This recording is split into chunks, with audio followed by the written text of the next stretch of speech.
Let me show you how your net worth starts to explode when you hit $100,000. And it is true because I hit my first $100,000 by the end of 2017. And then it started to move exponentially shortly after that. And some of you may say that I got lucky or maybe I was born rich. No, I was not born rich at all. And as a matter of fact, I was very dumb with my money in my 20s. And there was no way that I could have saved any money if I hadn't sacrificed 2 years of my life to completely pay off my $110,000 in consumer debt by December 2015. And I lived on seriously nothing for 2 years until my debt, except for my mortgage, was completely paid off. And then immediately after I paid off my debt, I took advice from two famous people who understood the power of compound interest. Charlie Munger, rest in peace, once said, "I don't care what you have to do.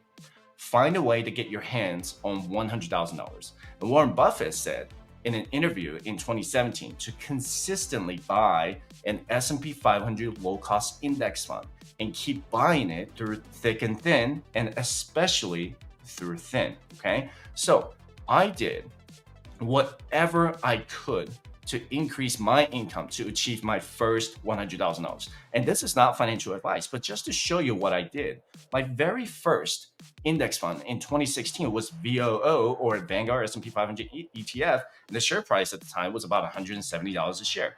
And the S&P 500 finished the year with a 12% return by the end of 2016. So I consistently invested every 2 weeks without any breaks.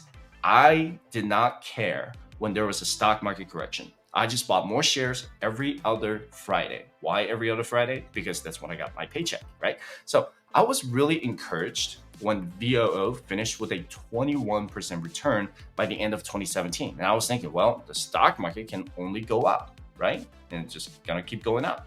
Wrong. Because in 2018, the market was going up and up until September. Then the market started to crash from September until December. And I was still a brand new investor, so I started to get worried. And I can't tell you how many times I thought, what if this is it? What if the market doesn't recover? Then I was reminded over and over again that the market will always go through a correction and that you can never time the market. So I listened. I continued to buy shares when the market kept going down. And it was still discouraging because the S&P 500 finished with a negative 6% return that year, right? And I am glad that I stayed the course because 2019 was a monster year with a 31% return. 2020 was a crazy year, but it still finished with an 18% return. And 2021 was another monster year with a 28% return. Now, did it keep going up? No, because in 2022 was another bear market year. And I can't tell you how many times somebody in the comment section at the time when I had my YouTube channel, at the beginning, that it was the end of the US economy and that I should stop investing and I should stop telling people to stop investing or to continue investing. It did feel like I was catching a falling knife because the stocks just kept dropping and dropping and dropping. So I kept buying. I bought even more, and I bought it through thick and thin, like Warren Buffett said, and 2022 was definitely thin, right? And 2023 really paid off again with a big recovery with another 23%. And I bought these index fund shares at a 20% discount. Think of it that way. Let's just call it 20% discount in 2022. Then the value just skyrocketed in 2023. Take a look at how the S&P 500 index fund has performed in 2024 so far. It's actually not 22% right now. It's actually 23% year-to-date return. So in the last 10 years, VOO has performed an average of 13% annualized return. That's a 13% return every year on average after all the ups and downs, right? So if you ask me again, did I get lucky? Of course. But did I strategically get lucky? Absolutely, because I was being very intentional with how much I want to save, how much I want to invest. And did I time the market? No, I just consistently bought and bought and bought and held, never sold. And I just bought more shares when the market tanked. when the market went back up, I just consistently bought. By the way, did you know that over 50% of Americans who make over $100,000 a year are living paycheck to paycheck? So is it always an income problem or a spending problem? If you're having trouble figuring out your budget, I encourage you to download a budgeting app called YNAB.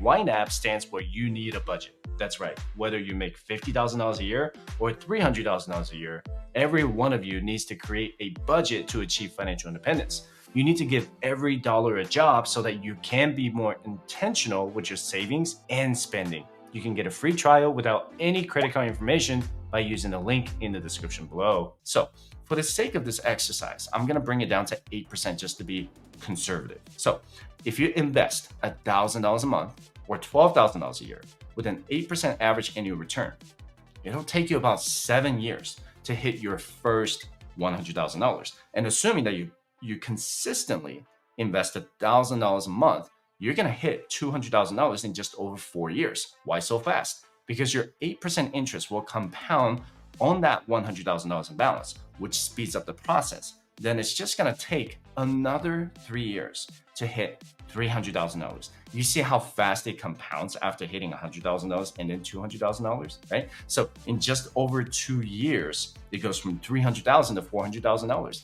The key is to consistently invest that $1,000 a month, if not more. If you increase your contribution every year, you're going to get there a lot faster, obviously. So the common misconception is that the stock market is doing poorly. Sure, that's a factor, but you have to take a look at your savings rate. What do you think will perform a little better or faster? 8% return on $1,000 a month or 10% return on $100 a month? Simple math, right? And here's another common question I get in the comment section. Is it faster to grow your investments by combining your investment accounts? No, it doesn't. If you have $1,000 in the S&P 500 in one account and another $500 in the S&P 500 in another brokerage account, your money in either account will still grow at the same exponential rate. Okay, no matter how much you start with. The only difference is the fees you pay for that brokerage account. Your 401k will have a higher fee than a Roth IRA, so you're going to see the difference in that. But the S&P 500 index fund with Vanguard is going to have a slightly higher fee than Fidelity or Schwab. That's really it. So if you're wondering why your investment balance isn't going up, here's why.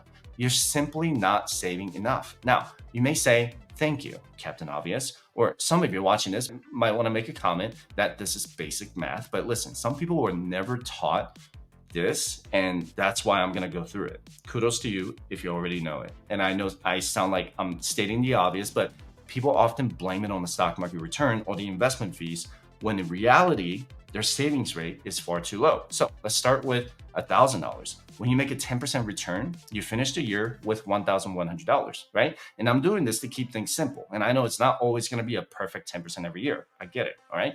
And if you invest another $1,000 to that $1,100, it gives you $2,100, right? And you add another 10% gain, will give you $210 in interest. And if you add that to $2,100, then it's going to end with $2,310. And these numbers will continue to compound its interest, but your balance won't go as high if you only invest $1,000 every year. So when you do $10,000, 10% of that is now $1,000, and 10% with $100,000 is $10,000 in interest, and 10% of $1 million is $100,000. If you've never been strong at math, now is the time to get better because your future depends on it.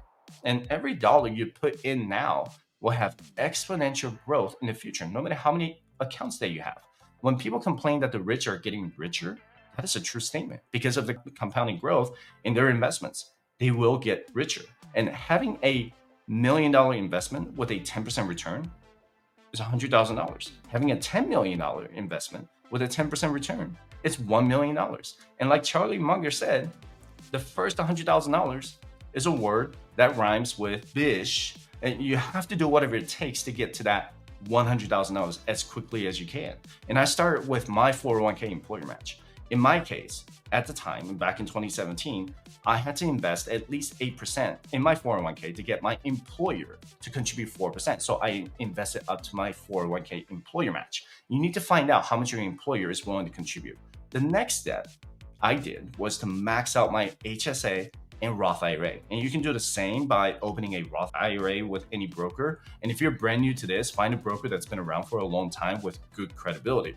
But not every one of you is eligible for an HSA. So make sure to find out if you're already on a high deductible health plan.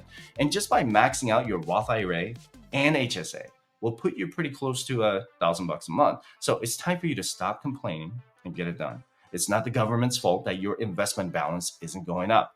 It is not the stock market's fault that you're behind on your retirement. And it is not rich people's fault that you're still carrying the debt from 5 years ago. It is time for you to start taking responsibility and control of your finances today, to start making changes, okay?